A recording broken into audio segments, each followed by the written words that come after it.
The only real big news out there on individual stock is Deere. And man, I slammed it. And we talked about it early this morning. I got in initially at like 415, but it went down to 411, 412. Shmuel challenged me, said, hey, maybe this is why it's down. I looked at it. We said, no, I don't think that's the reason. I think it's just a technical retrace trying to fill the gap here. I did the math. Big earnings beat, both on revenue and earnings, but also guidance.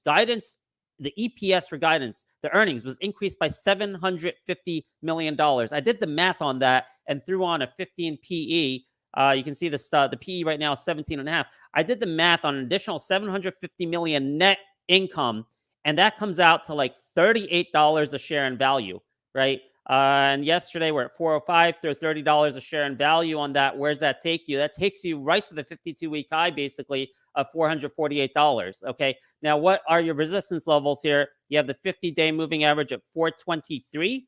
And after 423, I think it's sky blue. Those are your two levels, 423 and then the 52-week high near 440. And fundamentally, that 440 makes sense with that net income guidance increase. So let's see if we can buck the trend. Already doing that this morning. Man, look at it. I love it. All right. Well, we have similar targets, but I think it might happen today, actually. So 450 DMA at 423, 424 is my first target.